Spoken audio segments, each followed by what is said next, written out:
Good morning, everyone. Welcome to our March 1st Friday.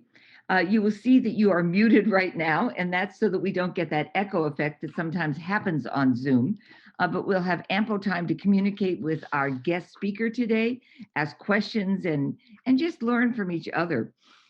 Julie Rowing, our president, is not able to be with us this morning, so I am Diane Proctor, and I'm here to represent the Town Government Committee, Concord Carlisle League of Women Voters. And we are here to talk trash with Melissa Simoncini, who is now listen to this title. She is the Senior Environmental and Regulatory Coordinator for the Concord Public Works Division. So that's a big title, Melissa, and a big job that you have. After we have a chance to listen to Melissa's presentation, we will have a chance to ask questions, raise your hand, speak right up. But if ideas hit you as Melissa's talking, if questions come up, put them in the chat box. And Carlin Reed will be managing the chat box, and she will make sure that none of your ideas, thoughts, or concerns get lost in any way in the course of the presentation. And Melissa, we're just so grateful that you're here.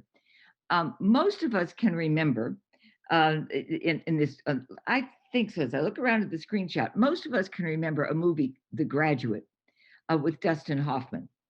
And you may not know this, Melissa, but you might watch this movie because there's a wonderful moment where Mr. Robinson turns to Dustin Hoffman, and who's a young man, and incidentally, Dustin Hoffman is sleeping with Mrs. Robinson, but that's another story, and that's another good reason to watch the movie. At any rate, Mr. Robinson turns to Dustin Hoffman and says, "Son, the future is plastics." So our generation grew up on that particular line, and we can say to each other, "Boy, the young man, the future is plastics." We'll all burst out laughing and know that came from the movie The Graduate. Well, the future is plastics, and it remains plastics, doesn't it?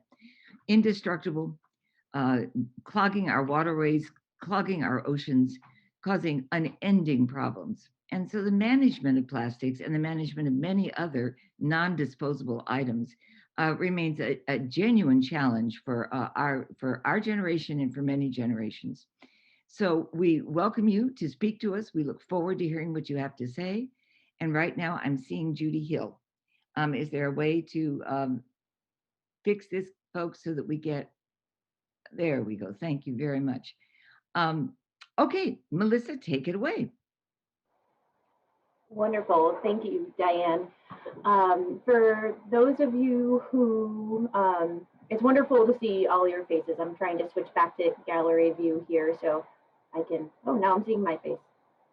But you're being spotlit, so that's the reason you see your face. That's an interesting one. So it's wonderful to see all your smiling faces this morning. Thank you for joining us. For those of you who know me, I've been here and working in town just over 10 years. Most of my time was spent over in water and sewer, working as a senior environmental and regulatory coordinator. And now I have a new, almost equally as long title of environmental services program administrator. So that is a relatively recent change as of the last couple months. And you know, I'm so thrilled to be in this role because, you know, recycling, waste management's always been, you know, at my core. It's something that I've always been passionate about. You know, some of you may have already heard the story of, you know, in college, I was sailing and I was on a tall ship going through the North Atlantic Gyre. And I come up from galley duty to dump some of the wash water overboard, and it's sunset, and I look out, and as far as I can see, there is floating plastics and trash. It was eye-opening. And at that moment, I started to really kind of rethink how I was using, you know, all the different products that I have. And you know, so it's kind of funny that I ended up, you know, transferring over from water role into the waste management role. It's been really fun. So today, let me see if I can start my presentation here. Screen share. And let's go here back to the beginning. And for those who joined us later, while Melissa is queuing up her screen share, she's going to do the entirety of her presentation. And if you have questions as they come along, put them in the chat box, and Carlin will distill them and make sure we don't lose them. And in the meantime, afterwards, we'll have plenty of time to interact. Beautiful. So before I get into the nitty-gritty of the discussion, I just wanted to share Concord's team. Some of us, both Anna and I have been around for a number of years, but we recently welcomed Donna Bowen, who's on the call today, also as our administrative assistant. So if you call us here at Public Works, you have a question or need some help regarding solid waste or the compost site, chances are you'll be talking to Donna. So we are thrilled to have her. She's been with us about 2 months now. And then we also, here at Public Works, work very closely with Kate Hanley. She kind of helps us try to make sure everything we're thinking about as far as our decisions helps us meet our 2030 greenhouse gas reduction goals. And so today we're going to pretty much divide our talk into 3 pieces: trash, recycling, and organics management. So this is kind of what you need to know about Concord, and these are approximate numbers. We have approximately 5,500 households in Concord, and that's essentially buildings that could have service. And about a third of those, or just over half of those, 2/3 of those, receive the municipal trash and recycling service. The landfill closed in '95, and we started the pay-as-you-throw curbside program in '89 to provide our residents with an opportunity to get rid of their trash. We currently have weekly trash pickup and weekly dual stream recycling. So for those of you who aren't on the Concord Curbside program, we'll go through that in a little bit, but essentially it's 2 separate bins, one for paper and one for plastic. And right now we have Tuesday through Friday collection, so that if we have a Monday holiday, things all stay the same. Let's see, I want to shrink you guys over here. And down below here, if you guys can see my, my cursor, this is just a profile of what people throw out each year. So the average person in Concord throws out about 2,600 pounds of waste a year. And if we look at the average profile, thinking that approximately 20% of what you put in your trash, if you don't have curbside composting or backyard composting, is about 20%. We hear numbers for households between 14 and 25, so I just picked 20 as kind of the middle number there. So about 1,200 pounds of just general waste, about 375 pounds of organic waste. That's anything that can be essentially composted: food, bones, papers, etc. And then there is mixed paper. That's the mixed paper that you put in your recycling bin that goes out. And then about 400 pounds of commingled. That's your jars, jugs, and miscellaneous plastic bottles. And then we look at cardboard. Cardboard is based off of the amount of cardboard that we get here at Public Works in these bins. And then there's that thin blue line all the way on the left that on average people put about 6 pounds of textiles in their municipal waste. And everybody asks this question: okay, so COVID, people are throwing out a lot more. And so what we have here is just a graph of our total tonnage per household over the years, or no, total tonnage for the community, not per household. And so you'll see that, over the last 6 years, even though with COVID, we remained relatively stable as far as municipal solid waste. That's what MSW means, is municipal solid waste, the stuff that is currently going to the landfill. And we were at first a little bit surprised that through 2020, with everybody being home, there wasn't a drastic increase. But what it was is that this tonnage is the residential tonnage is combined with the tonnage from the schools. So the decrease in the tonnage from the schools was offset with the tonnage from the residential stream. And not surprisingly, we did see a little bit of an increase here with paper over the year, with the shipping boxes and the Amazon boxes that everybody has been handling. And again, a little bit of an increase with the commingled, as more people are home all day. This is a map of the different landfills and incinerators around town. Apparently my mouse is pretty sensitive. Right now, our waste all ends up in the Fitchburg Westminster landfill right here. And then we'll move on a little bit to talk about our recycling streams. And so since the advent of the program, we have had a dual stream recycling. Essentially, that means that we have our paper stream is cleaner, and it allows it to receive better value when it is marketed to the different mills that recycle the paper. And then we have mixed containers, jars, jugs, bins, and tubs, I think they call it. And for those of you who aren't familiar, Massachusetts has this amazing website called Recycle Smart. And they've come up with some amazing outreach materials. You'll see them posted on our website, some on the social media. Thank you, Kate. And then, in the mailers that we mail out, and hopefully we'll be, having some displays of some of the different materials around town this summer. And it's really a simple guide. People can't read a lot. People don't have the attention span right now. They want to see simple, clear graphics. And so Recycle Smart MA is a wonderful resource. If you ever have any questions about what can go in your bins, you can go right to the recyclesmartma.org webpage.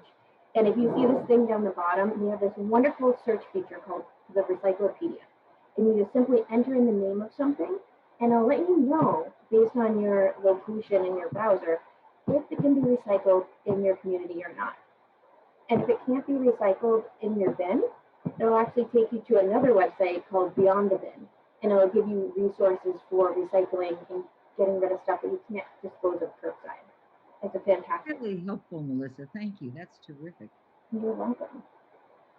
And so next up, I wanted to quickly kind of walk you guys through a Recycle Smart MA quiz, and it's a little different. I'm not going to have everybody do it. I'm going to, just propose the questions. I want you guys to kind of say in your own mind what you think the answer is. And no matter if I click on the right answer or the wrong answer, I'm going to kind of just rotate through and just randomly click on one. It will come up and it'll tell us why it's right or wrong and how we proceed. And I'll kind of sprinkle in a few extra little nuggets there. So let me switch my screen share here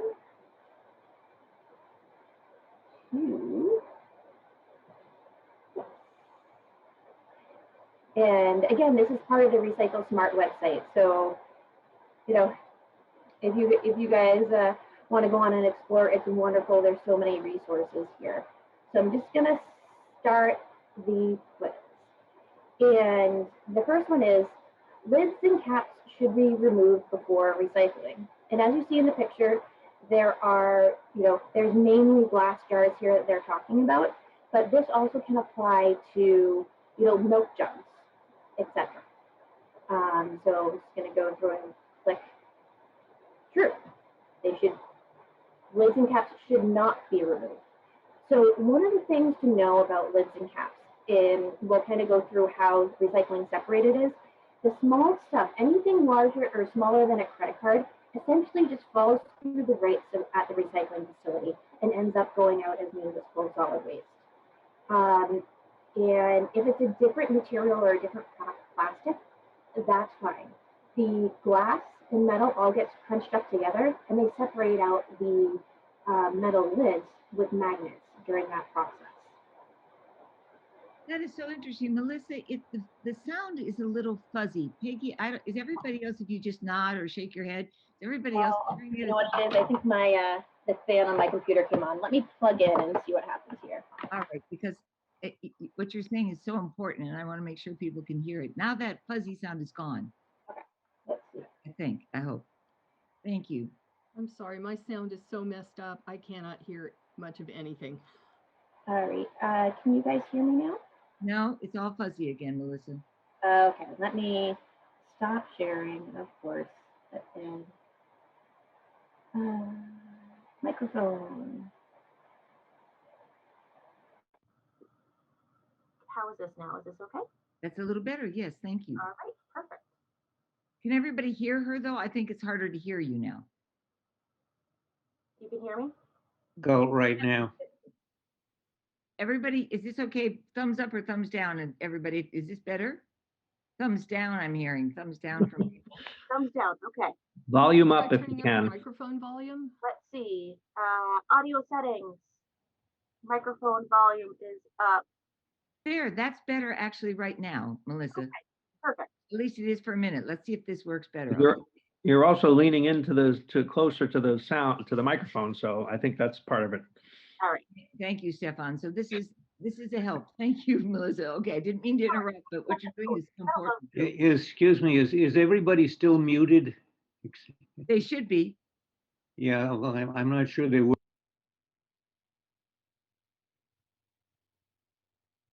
Okay, back to quiz question number 2. Plastic bottles, jugs, jars, and tubs from the kitchen, laundry room, and bathroom are recyclable. I'll click false. Oops. If it's a clean bottle, jar, jug, or tub, it's recyclable.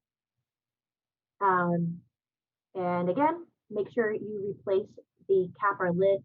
Any of the pumps that you have, anything that could have a metal spring in it, that goes in the trash. But if they're simply the plastic lids, you can keep those on, or metal lids on glass jars. Okay, this is a really good one. Any plastic item that has a number in a triangle can be recycled. So the old adage was, if it has this number, it can be recycled. But it doesn't mean that it's recyclable. It just identifies the material that it's actually been made out of. So for example, this number 6 right here, this actually means it's polystyrene. So polystyrene in Massachusetts is not recyclable curbside.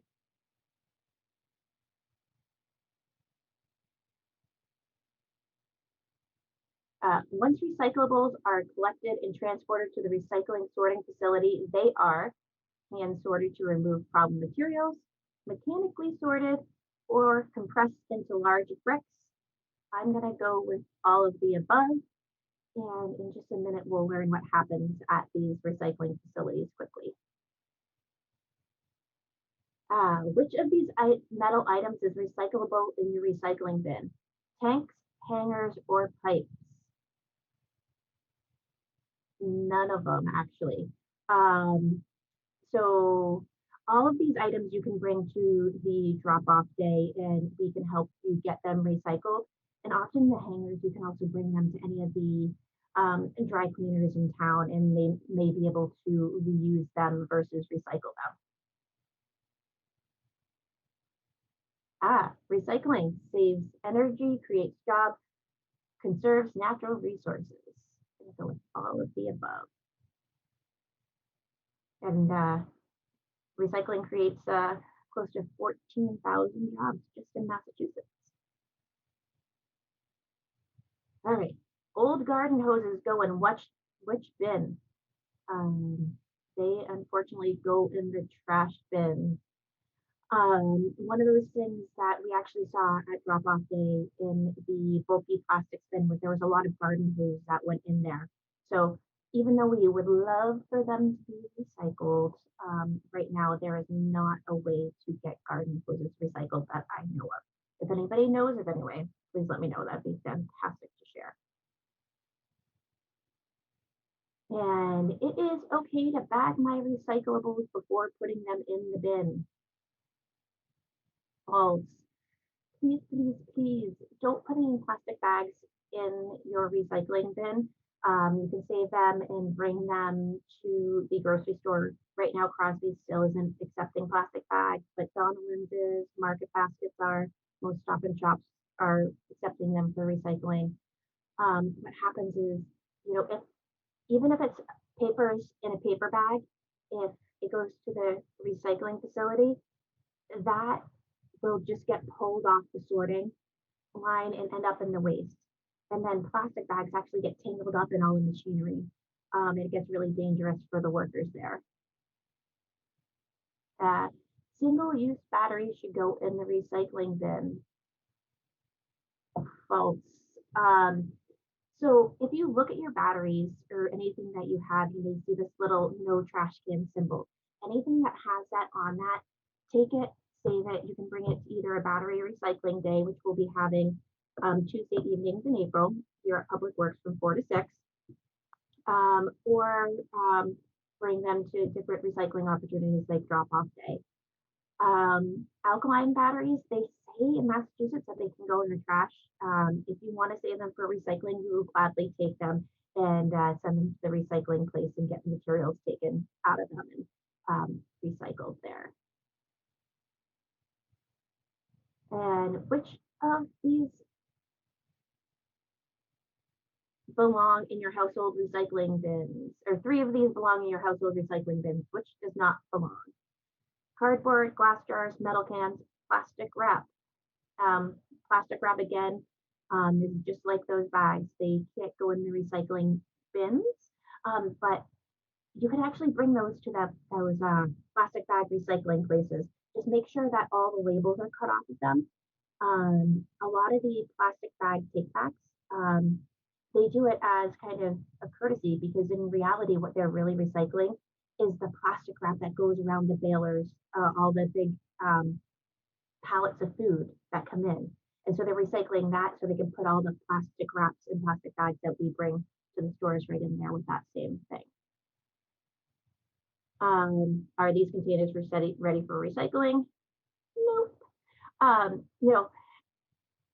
I generally put all my containers in the dishwasher before I stick them in the recycling bin, but if it has a little bit left in it, it's not a problem. Just don't throw away a half a container of peanut butter or something like that, or put it in your recycling bin.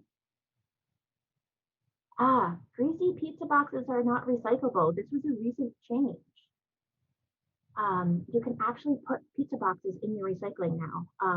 As long as there's no food and those little pizza tables are taken out, it's fine. They want it. The machinery and the process can actually handle a small amount of grease. Okay, so that was our little quiz. And quickly head back. Very poor sound again. All right, let's see. Is this helpful if I hold the microphone a little closer? Terrific, Melissa. Okay, perfect. Then we're switching back to the presentation. And so now we're gonna go, so where does our recycling go? There are a number of MRFs, or material recovery facilities, throughout the state, as indicated by these green and purple black circles. So when the recycling truck leaves Concord, it goes out to Leominster, which is about this area. The paper and commingled both get dumped separately in separate bays. From there, the paper goes out to a dual stream MRF in Springfield. So the paper stays processed as paper the whole time. And then our commingled, all the rest goes down here to Avon, where it gets processed and separated. And I'll go over this pretty quickly. This was a great graphic that I found on the internet from Advanced Disposal. Turns out Waste Management recently purchased Advanced Disposal, so hopefully we'll have more access to these fantastic graphics. So when it arrives at the MRF, it gets hand sorted. So anything that can't be recycled, anything that's too big, gets taken off and goes out as solid waste. Then the cardboard gets sorted off, and the plastic actually follows through down to the next sorting line, where it again is manually sorted, and this different conveyor belt actually has the paper. So anything that's flat, it goes up over the conveyor belt and into the paper sorter. There are still some paper that comes in with our commingled, but much less than other people. And then all of our jars, jugs, and bottles then fall down to the next sorting system, where a magnet actually removes the cans, the steel cans, and separates them out. Goes through the next conveyor, and instead of a magnet pulling the cans out, electropulses actually push the aluminum cans out, and the glass gets separated out and crushed, and then the bottles and the plastics go through their own optical sorter. And what an optical sorter is, and this is kind of important to think about, is it shines a light at the plastic going by over the conveyor belt. And then it takes a puff of air and blows the different plastic off into different bins. And it's very good for most clear and white plastics. It is not so good with black plastics. So like these, takeout containers that, a lot of people get, whether they're off buying lunch or they're, doing takeout dining, supporting local businesses, unfortunately, those black plastics aren't actually recyclable. So if you get those, wash them up, see if you have a reuse for them in your home, but ultimately they go in the trash and not in the recycling.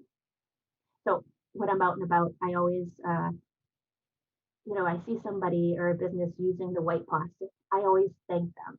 And I kind of use this as an opportunity to say, hey, thank you. This, can ultimately be recycled versus some of the black plastic can't. It's one of those fancy little known facts. And then for what we're actually receiving. So in the recycling industry, they call paper fiber.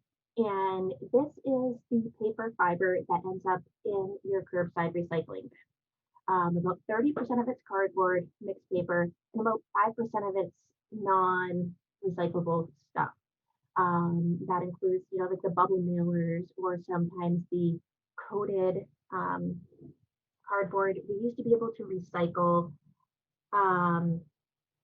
milk cartons, ice cream tins, those Terra packs that you get soup in or soy milk.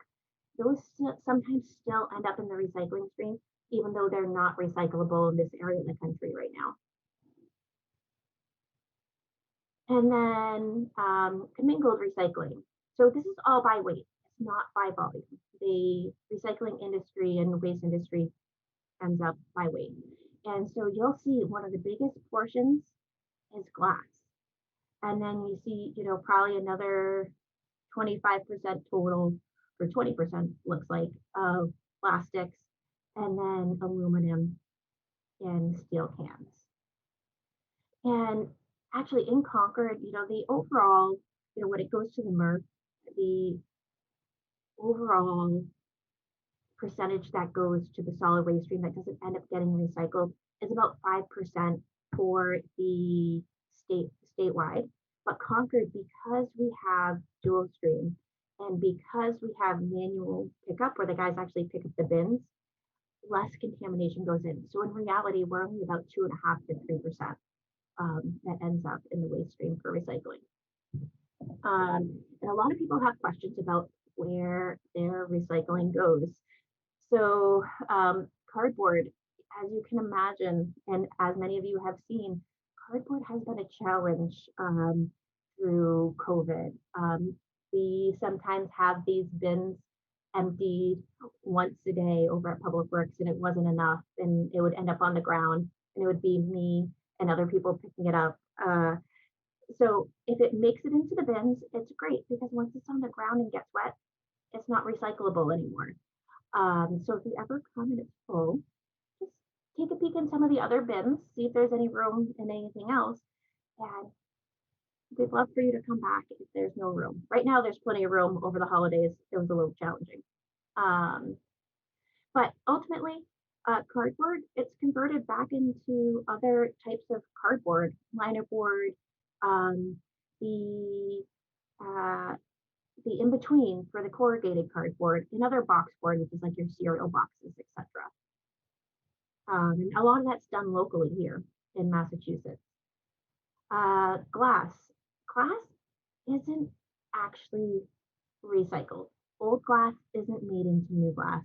What happens is that the glass is ground up fine, and it's shipped off to Patriot Recycling in Massachusetts, where it's ground up, screened, and then it's actually sold off to companies and mixed in with asphalt and concrete, and actually used as base material in the landfills for the different trucks to drive up.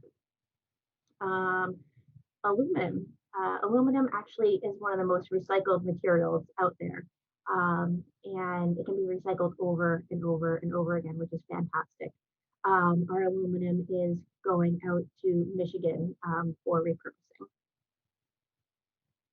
And then plastic. Plastic, unfortunately, can only be recycled 1 to 3 times. And it's not overly, plastics is a bad model for so many reasons, which we can talk to later. But our number 1 plastic goes to Mohawk Industries, and our number 2 plastics go down to North Carolina. And they're reused for plastic bottles, decking, carpeting, other plastic products, which for the most part is fantastic. It's getting reused, but it's also creating microplastic troubles in the environment. So this is something that I'd like you guys to help me with is, why participate in Concord's Curbside program? There are so many ways that people determine value, whether it's the actual cost of the program, whether it's, ultimately making a smart environmental decision, whether it's also being part of a community that's trying to make a difference. I'm curious if you guys could just enter into the chat box some things that you value about how you manage your waste, or when you're making a decision about how to manage your waste. And this is just a quick comparison for those of you guys who are on the Untitled program or who aren't, is that we try to be competitive with the area haulers while offering kind of an increased value to our service. One, knowing that it's a dual stream and that we can follow pretty much cradle to grave most of the waste here in town. Also, the fact that when you call, you get Anna, Donna, or myself, talking to you about, troubles that you're having. And then you also get a free pass to dispose of hazardous waste once a year at our Minuteman Hazardous Waste Facility. And then we have recycling events. This is going to be my one plug. Drop-off day is going to be May 15th.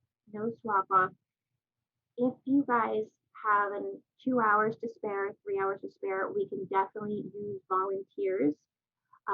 If you're interested in helping out, Judy's been involved for a number of years, along with many of the others here. We'd love to have your help for an hour. We wouldn't be able to make the event happen without all the volunteers. But if you're just going to attend, that is perfect too. As I discussed, for those of you who only have a couple of things to drop off, we're trying to give you some more opportunities. So on Tuesday evenings in April, like I said, we'll be hosting bulk battery and mercury items like thermostats for collection. and I'm hoping to be able to offer the styrofoam recycling then too. I just have to figure out a couple more details. And then electronics recycling for businesses, mainly businesses, will be on Friday, April 2nd. And then once they're done, we'll open it up to residents to do it. And all these events are pre-registration online. And we're working with a new IT director to make that process a little smoother. So keep checking the website for details. And then I know I've been talking for a little bit now. I'll make this, hopefully, this next section pretty quick. Okay, that's what I was going to say, hon. We have about another 7 minutes, and then we should get to questions, okay? Perfect. Thank you. Backyard composting. We have 2 composters that you guys can purchase here. Just give us a call and we'll help you figure it out. And, you know, if you're looking to help reduce waste, one of the easiest things we can do is get all those organics out of our waste stream. And, you know, this is just a great graphic from Garbage to Garden, one of the curbside composting vendors that I thought was rather informative. And the great part about curbside composting is that it's not just vegetables. It's everything. It's meat, bones, eggs, pizza boxes, paper towels, anything organic you can pretty much put in your curbside composting bin. I won't do that. I can put that in the chat later. It was just a quick composting video. These are 3 curbside composting vendors that work here in town. Black Earth, Bootstrap, and Garbage to Garden. They all have a little bit different offerings. Essentially, the stuff that's here is all subject to change, of course, and is 1 month or weekly pickup. Over here on the right, I try to kind of put some things that I see that sets them apart. Black Earth, you're able to buy these little stickers for $3 a piece if you participate in their service. And you can put out a bag with used clothes, textiles, they'll get them recycled. If you're going to have a barbecue or an event at your house and use compostable cutlery and plates, they'll collect that too. They'll also even take yard waste, no lawn clippings, but the rest of the yard waste for a small fee curbside. Bootstrap Compost. Oh, and I should say about Black Earth, if we get another 200 people to sign up in town, that 6-month rate drops by $10 a month. So we're almost there. Bootstrap Compost is a little bit more expensive, but they are kind of more of a concierge kind of service. They have smaller bins for apartments and condos that kind of stick under your sink. And you literally put it in your sink as it comes in and take it out from your sink and put it on the curb. And there's no bins to worry about, no bins to clean. Everything's always nice and clean. And then Garbage to Garden, their biggest difference is that they'll actually give you back buckets of compost weekly. So they really have a great turnover service if you're looking to get more compost back weekly. So we won't go to the polls. The other quick thing that I wanted to say about textiles is that most likely starting in the fall of 2021 this year, we won't be able to put textiles in the landfill anymore, which is fantastic. So we have 2 options. Local reuse, if you want to keep your stuff local, secondhand stores, consignment stores, shelters. But the other really easy option is the textile recycling bins. So they get marketed on the global market, so it might not stay local. But it takes so much, they can take so much more. They can take your bedding, your stuffed animals, curtains, purses, shoes, clothing. The only things that they can't take are the cushions, rugs, mattress pads, and they have bins at most of the public schools here in town. But the big thing is please, please, please just make sure it's all bagged. Because if the stuff gets wet and moldy, they can't use it anymore. It just ends up in the landfill anyways, unfortunately. So ultimately, our goal is to figure out ways to reduce waste. And curbside composting or just organic composting is really the way that an easy thing that residents and homeowners can do here in town. And, there's a lot of, talk about zero waste economies, circular economies, etc. But the ultimate goal is using less and making less waste and putting less in the landfills because they'll all be closing. All the landfills in Massachusetts, I don't think any of them are slated to be open for more than approximately 10 more years. So at that stage, we'll be ending up going to waste energy if it's local or carting our waste off by rail to other areas of the country that have access to landfills. And with that, I'll stop talking and hopefully we'll have some great questions. Melissa, that's so helpful. Hon, keep speaking into that microphone because otherwise it gets very fuzzy. And it's hard for people to hear this very good thing. So as the chair, I'm going to exercise the prerogative of asking two very quick questions, and then we'll turn it over to Carlin to synthesize the questions in the chat, and then we'll open it up to everyone. First of all, I would urge you, if you have not, to do this presentation at the schools. It's so interesting. It's so interactive. And I think if kids understand this, it would be invaluable. So if there's any way the league can support you in that effort, we would like to do so. Thank you so much. That's a great idea. I'll definitely reach out to them, and I'm sure Kate can help me find the appropriate person to connect with once we can get back into some schools. It's just so helpful. I mean, I learned so much this morning, and I thought I knew a little. Now, Melissa, when we say let's cart it out, the second question, let's cart it out of Concord and put it someplace else. China's no longer accepting so much of our detritus. Africa's beginning not to accept wisely, both of these places, so much of our effluents, solid effluents. What do we do? What are people thinking about solutions for when we just run out of place to pile all these things up? We are, the group that's here is thinking about it. And I think the biggest thing that we can do as a group and as a community is start having the tough conversations with people. The amount of waste that we generate as a society and as people is incredible. And most people don't know that landfills are closing. Most people don't know that we don't have a place to put all of our stuff and don't really understand, oh, I'm just going to go out to the store and get I need to do laundry. I'm going to go out to the store and buy a big jug of laundry detergent. They don't think about how that's going to affect things long term. So if we start to talk about it and start to normalize the fact that waste reduction is a distinct need so that we can survive as a civilization, I think that's really the biggest thing that we can do right now. Thank you. And I can imagine going to a store now, taking an empty bottle and opening up the spig and getting all my laundry detergent and then going off. One for all, one for somebody else, one for somebody else. Okay, thank you. This is so helpful. Carlin, take it away. Okay, thank you, Diane.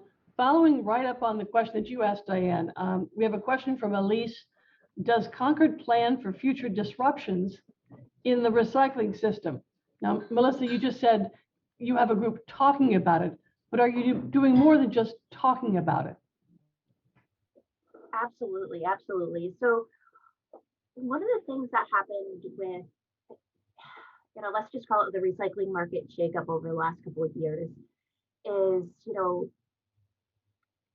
we need to figure out what to do with our recycling.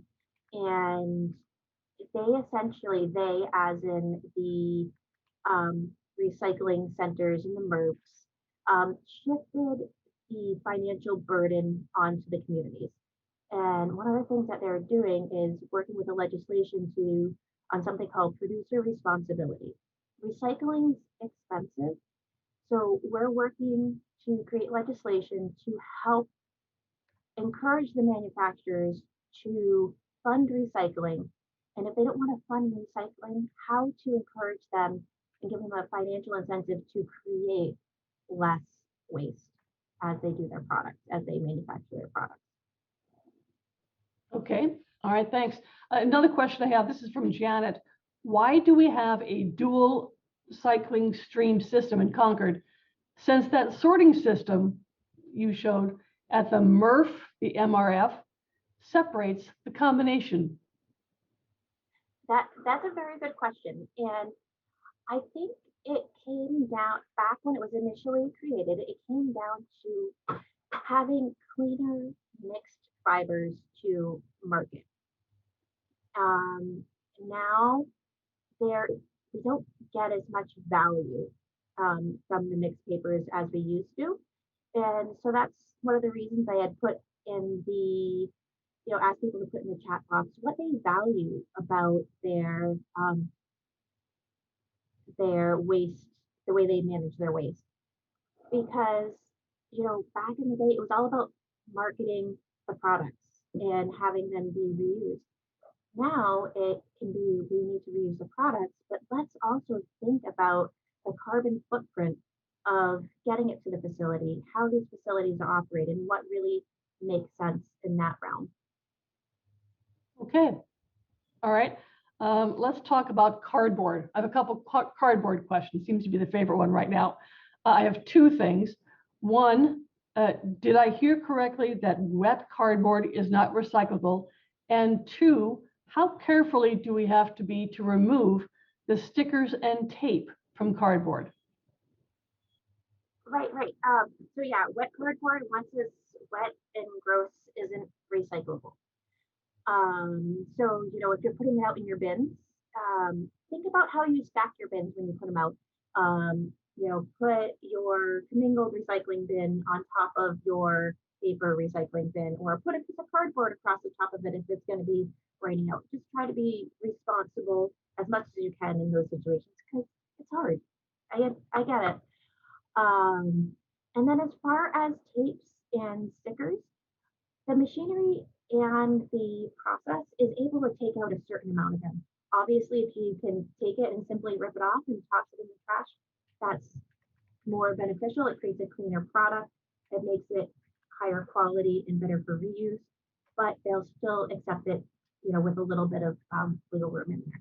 Not like plastic bags. Plastic bags, you really need to take those stickers off for them to be. So you're getting a little fuzzy again. So, okay, thank you. Sorry about that. Thanks. Okay, back to some recycling questions. Where is polystyrene recyclable?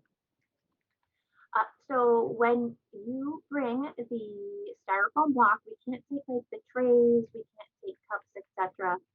So those all just end up in the waste stream. But the styrofoam block, we bring it out to Canigliaro's in Framingham. You can't hear? We can hear, but it sounds like you're underwater swimming. It continues to be kind of fuzzy. Okay. Is that any better? That is a little better. Yes, thank you. All right, I think it's when my my computer fan goes on. So our styrofoam goes out to Canigliaro's in Framingham, and then it actually goes to a local facility and gets made into crown molding. Crown molding out of styrofoam. Who would have guessed? Okay. Grass clippings and tree limbs. Can they be composted? Who takes those away? Grass clippings and tree limbs, those can be brought down to the compost site at 755 Walden Street. And they are composted into usable compost that either residents can pick up or is made into loam and used around town. Or if you're using, the Black Earth style service, you have to look on their website. There is something that says they don't want grass clippings unless you know that it's, on an organic green lawn. And then they can only take small diameter sticks. Okay, I appreciate you giving these quick answers because we still have a lot of questions to go. And Diane, you let me know when you want me to cut off. Here's a policy question. Do you find, and this is from Peggy, do you find that making recycling free and trash cost and lowering the trash cost makes people tend to throw more things in the recycling bin that cannot be recycled? What's the incentive? It's a very good question, and that's something that a lot of communities really do struggle with. it might be in Concord, as I said, we have what's called manual collection. So the guys actually take the bins and put them into the truck manually. So we have less contamination. We have less of that issue. But in the communities that have the big toters and the trucks with the arms, the automated collection, that's the communities that really have that bigger issue of what they call wish cycling. Okay, good. Now, this is actually a question for the league. Could you put those 3 kinds of events and dates from your slide presentation on the league's website so that we know when that information is? And that's just more of a note for us, I guess. That was from Judy. Judy also asks, and I'm not quite sure I understand the question completely. So Judy, if you can help me with this particular one, I'd appreciate that if you can. Your question was numbers 1, 2, and 5 get recycled. Do we place all the others in the trash? And Judy, I see you've got your voice on. What do you mean by numbers 1, 2, and 5? What was that? Well, on the little circular arrows on the back that tell you what number the recyclable is.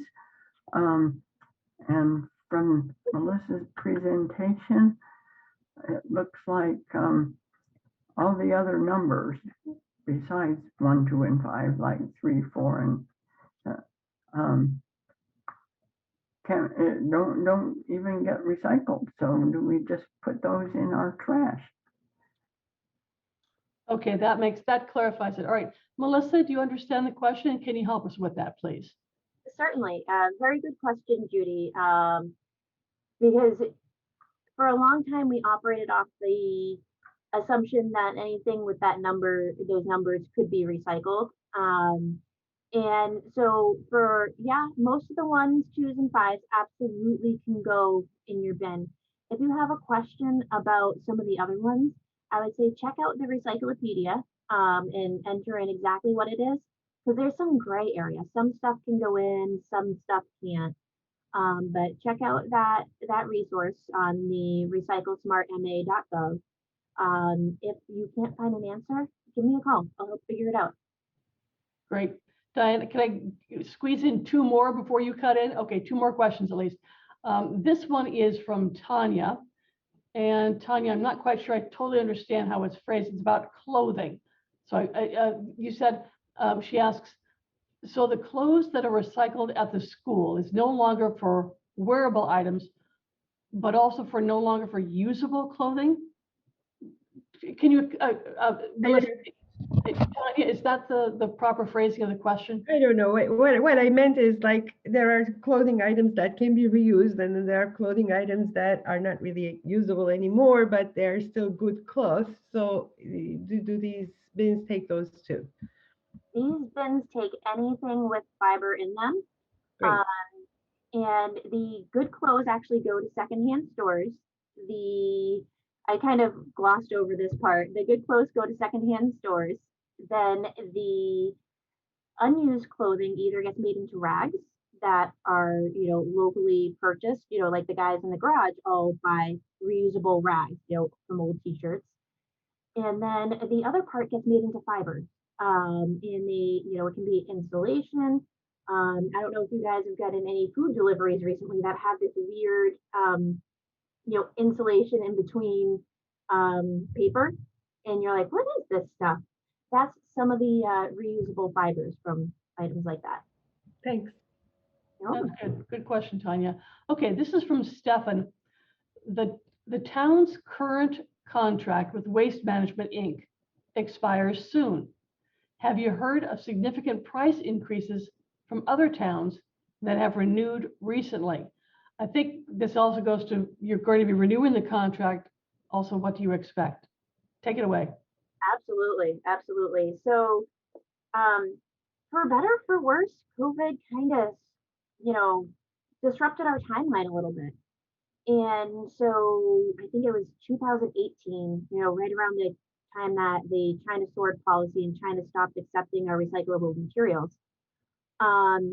Western Mass was renewing a lot of their contracts and their prices skyrocketed.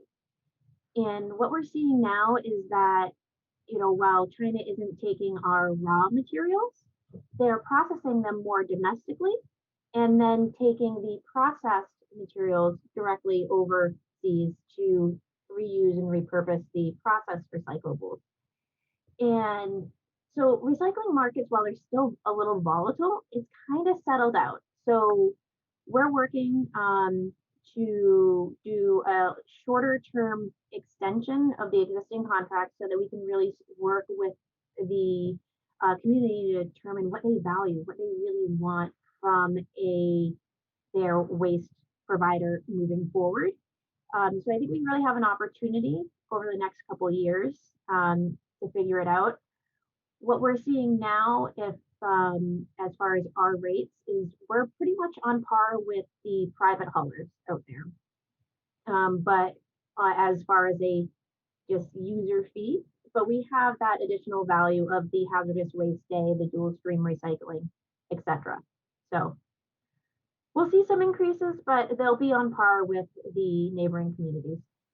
Okay, thank you. Diane, should I continue or do you want to jump in? What's your pleasure? Ask one more, please, and then we'll turn to the audience. Okay, thanks. All right, for my list of goodies. Okay, you had that wonderful diagram of how bottles and cans and paper is separated, that graphic. But how do the caps come off? How do the caps get separated? We didn't see that in the graphic. That was from Peggy. Go ahead. Great question, Peggy. So if it's the glass jars, they simply use a magnet to be able to separate it out. Once they initially get the initial crush, then there's a magnet to separate out that, and then the glass goes on to a finer grind. As far as the plastics, it really all depends on where they get optically sorted. And again, if it's attached, it gets crushed, and then there's a finer way of sorting out the, and by crushed, I mean ground up. And then there's a finer way, a mechanism of getting the different types of plastics apart from each other. And, those little liners that are in the caps, all that stuff gets filtered out through that process. Okay, all right, Diane, you ready to take it back? No, thank you, Carlin. Keep watching your chat box in case we don't have questions from people that are people whose questions didn't get asked, have a chance to ask them personally. Mark, let's start with you. Yes. We have a good idea of where the recycling goes, but where does the trash from Concord go? Absolutely. Great question. So that goes to the landfill that's right on the border of Westminster and Fitchburg. It's right by the Leominster State Forest, just off of Route 2. I don't know if you've driven by that area. It's right as that big hill as you're going up Route 2 by Westminster, by that Westminster Village, and just before that. Good, thank you. Welcome. Ann Hayden. Yeah, I had never thought about the fact that cardboard, if it's wet, can't be recycled. So I'm wondering, when it's raining or when it's snowing, what shouldn't go out but should be kept? Because I mix the cardboard with paper, and you have big cardboard and you have little pieces of cardboard and you have paper. So what of all of that that's in the paper shouldn't go out on my pickup day when it's raining or snowing? And should I save for the next week? Great question, Ann. Thank you. And it's challenging because if the fiber gets wet, it's really not good. So, but is it a problem with paper, or is it just cardboard that's multi-leveled kind of thing? It's both. It's both. Both. Think about how next time you're putting out your bin, kind of think about how you kind of set it up.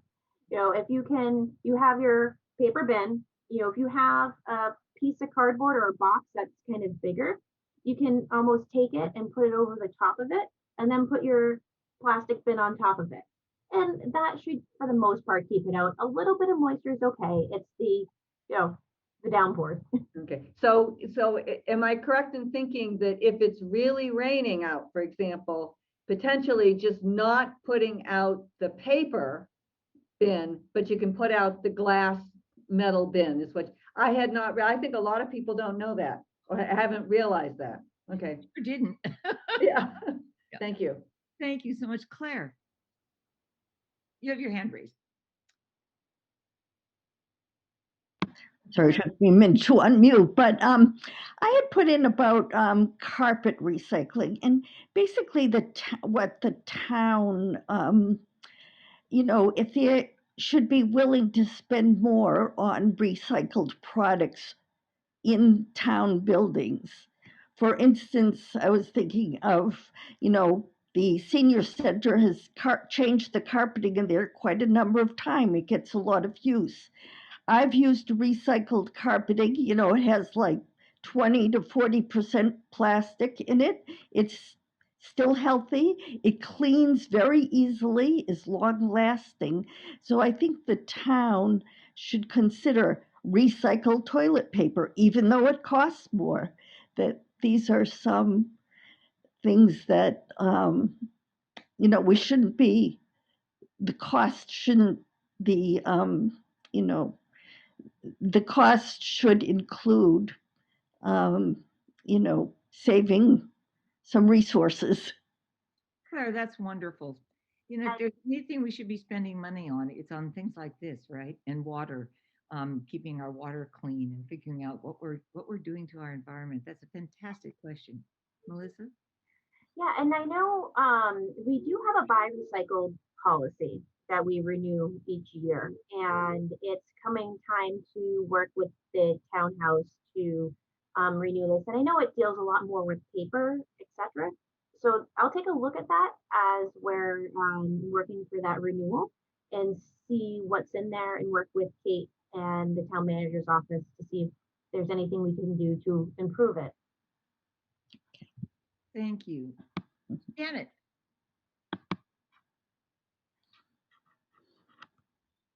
I have some questions that have to do with individual responsibility versus systems. Everything we have set up right now requires the individual to make a bunch of decisions, and you do get your recycling picked up at the curbside, but you have to sort it and all this sort of stuff. And there's an awful lot of stuff that can't be recycled, and the amount of packaging we get is, and is difficult, and there's a patchwork. Every town's different. This is a stretch, I realize, but I wonder if Concord is asking the question in any way, how can we make systems that are more circular, or how can we as individuals make the appeal for systems that, I think it's called a circular economy, manufacturer responsibility. We're going to run out of space, as you say, to put all this stuff. And I was on a panel about a week and a half ago on the Cape. They're going to ban water bottles of all sizes down from a gallon down. And I talked about what we had done in Concord. And they had somebody from the bottling industry on, and he did the classic thing they do, which is talk about how they advocate for recycling. But it's all about individual responsibility. And we all know that the best recycling program is a bottle deposit, and that the industry has subverted this constantly. What can we do in order to make circular systems that don't require personal responsibility to work, that they're easy and we do the right thing? Thank you, Janet. I will say I 100% agree with the need for additional systems and the desire to move towards a circular economy. There's a lot there that we're learning about. I mean, it used to be called zero waste for a long time. It's like zero waste, zero waste, zero waste. And now it's transitioning to circular economy. So it's really trying to understand how it works and how it could fit into Concord as a community. And, having it be a statewide thing too is really, really important. Not having it just be one town by one town by one town, having it come down from the state, having manufacturers be responsible for the ultimate fate of what they create is really, really, really going to be helpful. And, as we move on in the next couple of years, one of the things that personally I want to look into and see is, can we come up with some type of a plan to transition to a circular economy?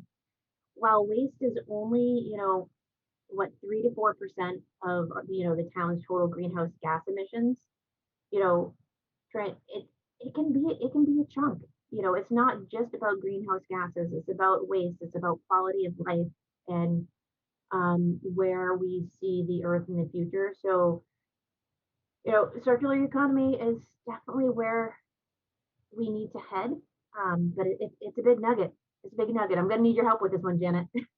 They do it much more in Europe.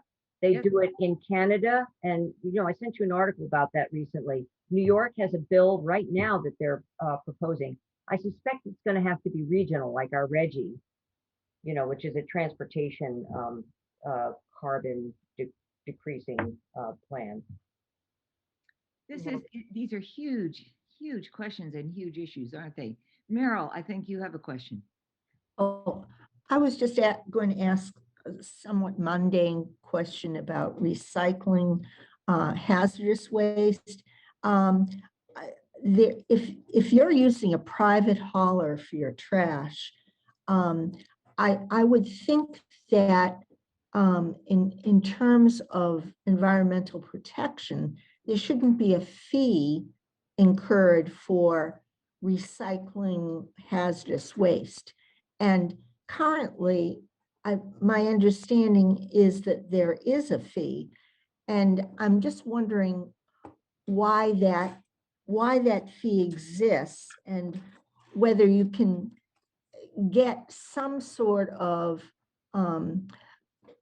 lower cost, simple recycling in general through the town rather than having it combined with trash that would allow you to do things like hazardous waste.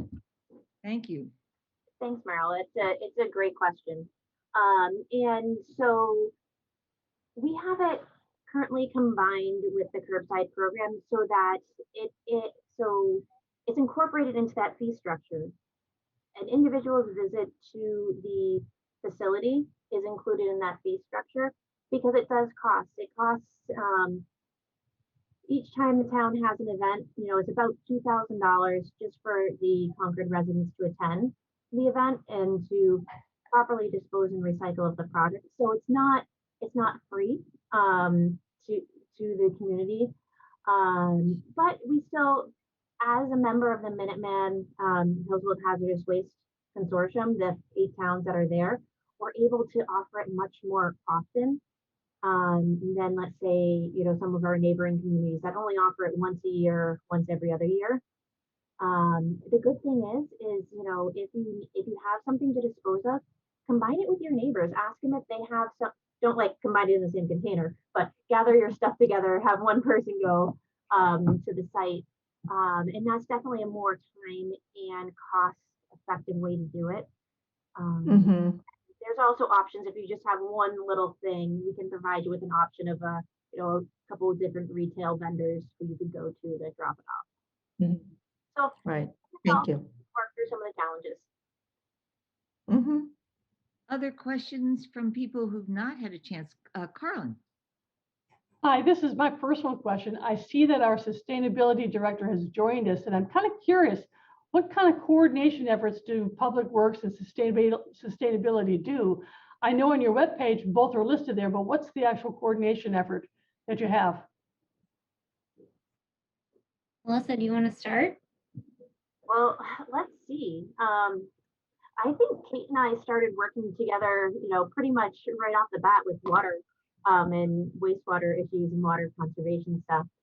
And we started actually meeting monthly to discuss different opportunities, different challenges that we have. And, even in preparation for this, something that I didn't get a chance to delve into too much is, Kate and I worked together to run some greenhouse gas reduction numbers. So currently we have 300 curbside customers for composting. If we got up to 1,000 and we diverted, 20% of that waste, what would it do to our greenhouse gas numbers? Would it help us reach our goals? As we're moving forward, looking at new contracts, looking at different haulers, we're looking to see about the distances to the different recycling and transfer facilities and landfills, how that affects it, and then also, landfills versus waste to energy. Where does that all play in the ultimate overall town sustainability goals? And I think in addition to that, I rely on Melissa for a lot of data points and resources when people ask me questions about waste and recycling and how that factors into our sustainability goals. We're working on a sustainability plan for the library. And so we're talking about what can the library be doing in terms of operation, what's their baseline for waste. And so all of that, I rely on Melissa to help share that information and figure out what we can be doing for our strategies. And as many of you probably know, last year, we put out our first comprehensive climate action and resilience plan. And that includes a priority action around waste and how do we reduce our waste, increase our composting, because all of that ties into our climate goals. Even though waste is a small percentage of our overall emissions, it's still significant. And, with our 80% reduction goal, every percent counts. So Melissa and I, work closely together on, kind of everything from the big picture stuff to promoting programs and speaking engagements and kind of the nitty gritty day-to-day stuff as well. All of this is so helpful. I realize that even though we have a very thoughtful group gathered this morning and people who will share all of these perspectives to our friends, to our neighbors, that the information you shared with us, Melissa, is so important for our whole town to know. And it would be wonderful if there were a townwide forum that gave you and Kate an hour or more to really present these ideas and give people a chance to ask these questions. I wonder as well, if you have a private person who's picking up your materials, how can you figure out what they're doing with their trash? Are they separating it appropriately? My husband and I used to be in a school, a private school, and people we would put out our trash and we'd separate it. And then we'd watch them come and pick it up and put it all together in one big bin and drive off. We used to think,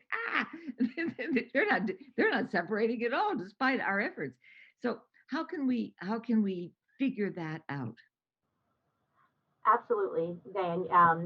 That's a great question. And I'll just quickly touch upon, the idea of a townwide forum is, that is my ultimate goal, is to get some input from the town and from different haulers and bring it before the community so that they can help shape the future program and let us really know what's important to them, whether it's by some of the surveys like they did with the MVP program and the climate action plan, or if it's, hopefully we'll be able to gather again soon and actually have some face-to-face discussions, which would be wonderful. So I am thoroughly looking forward to those conversations and getting feedback and, really having people ask those nitty-gritty questions as far as that goes. And then to address your second question, where you were talking about, your hauler, give them a call, ask them those hard questions, say, hey, I saw, I have my recycling, you put it in the same hole, what's going on? And because we often get that question for our recycling here in town, and what you kind of don't see is that it goes into the same hole, but in between, when there's one bin and the other bin, there's actually a flapper that comes down and pushes it to the other side of the truck. So, on one side of the truck, there's the paper, on the other side of the truck, there's the rest of it. And sometimes they even do it, one side of the truck is trash and one side of the truck is recycling, but it appears to all be going into the same spot.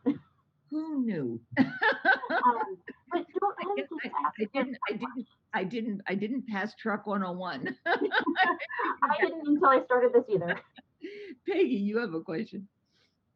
I wanted to ask the here And then Kath, when I lived in California in the 90s and early 90s, and everybody was really ahead on recycling and people really worked hard at it. And there was this incredible unhappiness and outrage when we found that the aluminum from the aluminum cans had been bought by people to mix with arsenic and use to get the gold out of the tailings piles in the mining kind of industry and stuff. And everybody went, no, that's not what we want. So I was really excited that you seem to know what our stuff is being used for. Is that something that you guys sort of keep an eye on a regular basis, so that we know that it's not ever, even if it gets the best price, going to something that the people who recycle are going to really be upset about? Yeah, so I would say about once every 6 months or so, we ping waste management to say, hey, where is everything going? What has changed? Because in theory, they're supposed to let us know anytime anything changes. But, we all know how things go. So we ping them, and then they've done things like they actually follow the exact tonnage of our paper through the process to ensure that it's getting recycled as its own stream and not getting mixed in with the commingled, etc. So they're really able to follow it at this point. It'll be interesting, to kind of, it gets sent to certain facilities, and the ultimate end fate of it is something that I should look into a little bit more, and just saying, hey, so Mohawk, where does it go once it goes to Mohawk? Where does it go once it goes to this? So we all can learn and dig to ensure the fate and transport of stuff is something acceptable. A great California question, Peg. Kath, Parmalee. She's going to unmute herself. I have done so. Melissa, would you be available to do a Zoom meeting with individual neighborhoods, or is that just taking too much time? What an interesting idea, Kath. Melissa, we can't hear you. I'm on mute now. Kath, that's an interesting question. I hadn't considered it before, but let's chat. And the more we can get our information out there, the better. Let's chat and see what you're looking for. Good, thank you. No problem. Because it's hard to exaggerate how often I've made sure the top wasn't on a bottle. I mean, meticulously, and I saw somebody put it in. Wait, don't do that. So much to learn, so little time. Are there other questions in the audience that we? Hello. Okay, hello. Is that you, Bernie? Yes, it is. Okay. Hi, Bernie. You're muted, Bernie. Okay. This is not a trash thing, but it's a recycling thing, and I'm a fan of doing recycling clothing, recycling stuff through places like the Epilepsy Foundation and some other places. They have wonderful stores. They take your clothing, they display it. They have everything from household goods to children's things, to books, to shoes, to men's clothing, which Bob is thrilled about. But they have, and it's really a recycling of clothes that you don't just throw away. And it's doing good for other things. And I think there are other organizations besides the Epilepsy Foundation. You call them, they come pick up your bags. It feels good. That is such good information, Bernie, that I don't think many of us have. So we call the Epilepsy Foundation. We can find that number where? I have no idea because they find me, but okay. I can let you know. That would be wonderful. We could put that on our website to help people know how they can dispose of those things that we tend to deal with rather casually. And Tanya says in the chat that also Big Brother and Big Sister does the same thing. Thank you, Tanya. And Tanya, how do we contact Big Brother and Big Sister? They also just were contacting us, but they haven't been since COVID. So, Oh, okay.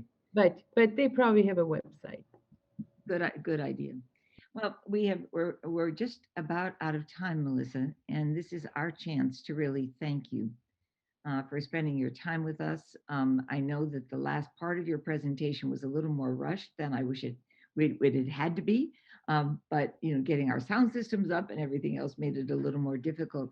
But the breadth of your knowledge and the slides that you presented were just tremendously helpful.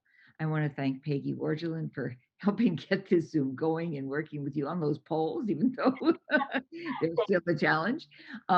And I want to thank Carlin for fielding the questions, and Linda Ziffrin for supporting us throughout all of this, these First Friday endeavors. I hope that we can help as a league to facilitate the broader presentation of your material. And particularly, I urge you to get into the schools, because if kids know this, they're going to say to their parents, "Oh no, don't throw that away, Mom. Don't throw that away, Dad. Wait, we can take it here." So it's not just in the environmental groups at these schools. I think the whole schools need to know. So getting in touch with Laurie, the superintendent of schools, I think would be a really good idea.